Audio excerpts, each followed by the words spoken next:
علی علی علی علی علی علی علی علی علی علی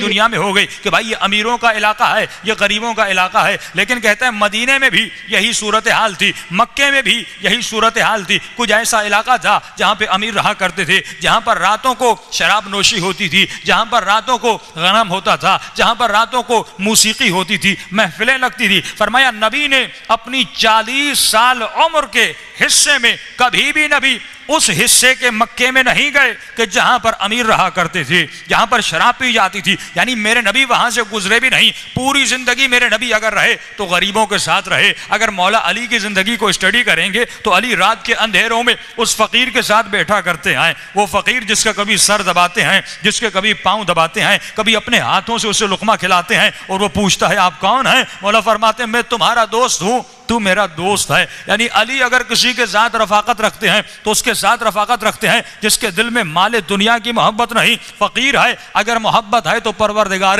عالم کی محبت ہے۔ یہی بلال حبشی رنگ کالا ہے، جب رسول خدا کے ساتھ بیٹھتا ہے، ان عرب کے ساتھ بیٹھتا ہے، کہتا ہے یا رسول اللہ آپ نے اپنی مسجد کا گلدستہ اسے بنایا جو رنگ کا کالا ہے، جس کے بدن سے بدبو آتی ہے۔ یہاں تک اعتراض کیا یا رسول اللہ اسے تو اذان بھی کہنا نہیں آتی، یہ کہنا اشہد چاہتا ہے، کہتا اشہد ہے، یہ تو سین بھی صحیح سے نہیں کہہ سکتا۔ ایک مرتبہ نبی نے فرمایا کہ سین و بلال عندنا شین، بلال کا سین ہمارے لیے شین ہے۔ اللہ صلی اللہ۔ یہ کیوں کہا گیا؟ کیونکہ اس میں مقام عبادت اور مقام عروج روحانیت تھا۔ بلال کے اندر تقوی پروردگار عالم تھی۔ فرمایا اہل بیت تقوی کو دیکھتے ہیں، لباس کو نہیں دیکھتے، شکل و صورت کو نہیں دیکھتے، تمہارے قلوب کو دیکھتے ہیں، آئینہ دل میں دیکھتے ہیں اس کے اندر کتنا ایمان ہے، اس نے اپنی زندگی کو کتنا اہل بیت کے لائف سٹائل سے ملایا، یا صرف اپنے طرز زندگی سے جی رہا ہے۔ یہی میثم تمار کی مثال لیجئے کہ میثم روحانیت کے اعلیٰ مقام پہ تھے کہ امام نے فرمایا میثم تمہارے ہاتھوں پر کیلیں لگا دی جائیں گی، تمہارے پاؤں پر کیلیں لگا دی جائیں گی۔ میثم ایک مقام آئے گا جب تمہاری زبان کو بھی کاٹ دیا جائے گا۔ لیکن یہ امام علی کا رفع دیکھیے، امام نے فرمایا میثم جب حجاج تجھے کہے گا کہ تو میری توہین کر، میثم میں علی اجازت دیتا ہوں تو میری توہین کر دینا، میں پھر بھی قیامت کے دن تمہاری شفاعت کروں گا۔ کہ مولا یہ ہو نہیں سکتا کہ میثم آپ کی توہین کریں، جس طرح آپ نے بتایا اگر اللہ مجھے 1000 مرتبہ زندگی دے اور 1000 مرتبہ اس سے زیادہ اور بدتر طریقے سے میثم کو مارا جائے یا شہید کیا جائے، مولا پھر بھی آپ کی جان، اپنی جان آپ پر قربان کرنے کے لیے تیار ہوں۔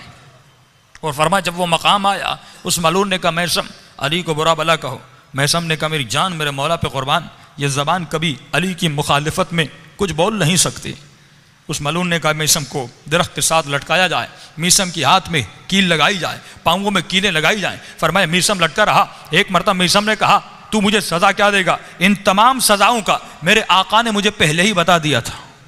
تو یہ ملعون کہتا ہے بتا تیرے مولا نے کیا کیا بتایا؟ کہ مولا نے بتایا تو میرے ہاتھوں پہ کیل لگائے گا، تو مجھے گستاخی کرنے کے لیے کہے گا، تو میری زبان کو کاٹے گا۔ یہ ملعون کہتا ہے میں تمہارے مولا کو علیاذ باللہ جھوٹا ثابت کروں گا، میں تمہاری زبان کو نہیں کاٹوں گا۔ کہ ایک مرتبہ کہ میثم کو اسے لٹکایا جائے۔ فرمایا 3 دن تک میثم لٹکا رہا۔ ایک مرتبہ میثم نے آواز دی اے کوفے والو آ جاؤ، میثم تمہیں کچھ کہنا چاہتا ہے، تجھے کچھ بتانا چاہتا ہے۔ کہ ایک مرتبہ میثم نے میرے آقا کے فضائل کو پڑھنا شروع کر دیا کہ میرا مولا وہ ہے جو قبلوں کو سجدہ کرتا ہے، میرا مولا وہ ہے جس کے چہرے کو دیکھنا عبادت ہے، جس نے کبھی کسی بت کو سجدہ نہیں کیا۔ فرمایا حسنین جوانان جنت کا بابا ہے تو میرا مولا ہے، سید کائنات سیدہ کا کوئی شوہر ہے تو میرا مولا ہے، نبی کا اگر کوئی داماد ہے تو میرا مولا ہے، فاتح خیبر و خندق ہے تو میرا مولا ہے۔ کہ اس نے فضائل کو پڑھنا شروع کیا۔ ایک مرتبہ حجاج کو پتا چلا کہ جہاں میثم لٹکا ہوا ہے وہاں پر لوگوں کا ہجوم ہو گیا۔ کہ یہ ہجوم کیسا ہے؟ کہ میثم نے علی کے فضائل کو پڑھنا شروع کر دیا ہے۔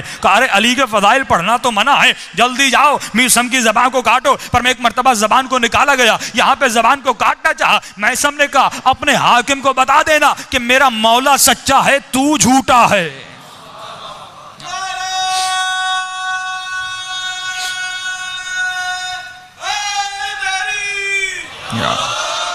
میرے مولا نے سچ بولا تھا کہ میثم تمہاری زبان کاٹی جائے گی، تو نے جھوٹ بولا۔ کہ تو نے وعدہ کیا کہ زبان کو نہیں کاٹے گا لیکن تو دوبارہ زبان کو کاٹ رہا ہے، یہ وہ ہے جو مقام روحانیت پر پہنچا ہے، یہ وہ ہے جو مقام عروج پر پہنچا ہے۔ یہی میثم تمار جب کشتی میں سوار ہوتے ہیں، فرمایا ایک مرتبہ اللہ اکبر کی آواز کو بلند کرتے ہیں۔ لوگوں نے پوچھا میثم کیا ہوا؟ کہا حاکم شام ابھی واصل جہنم ہوا۔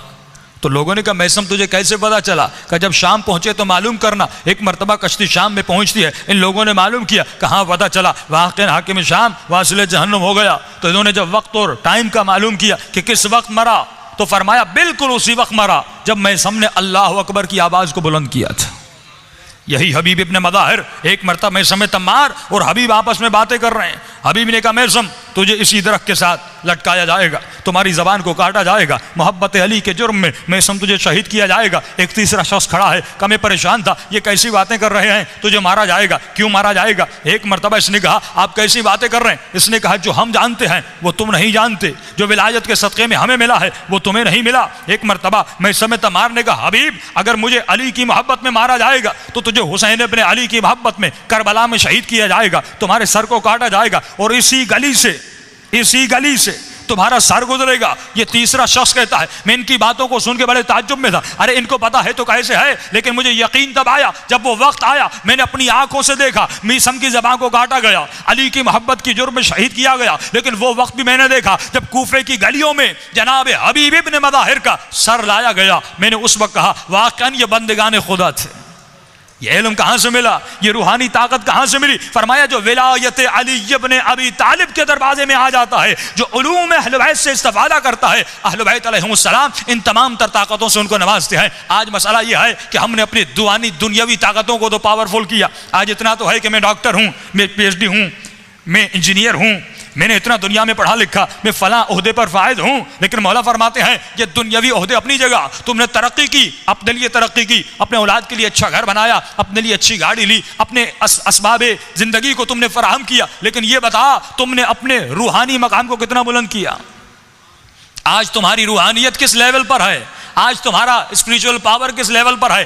جو مقصد اہل بیت تھا کہ لبعثت اتمم مکارم الاخلاق، نبی فرماتے میں آیا ہی اسی لیے تاکہ تمہارے اخلاق کو عروج پر پہنچا دوں۔ علی علی علی علی علی علی علی علی علی علی علی علی علی علی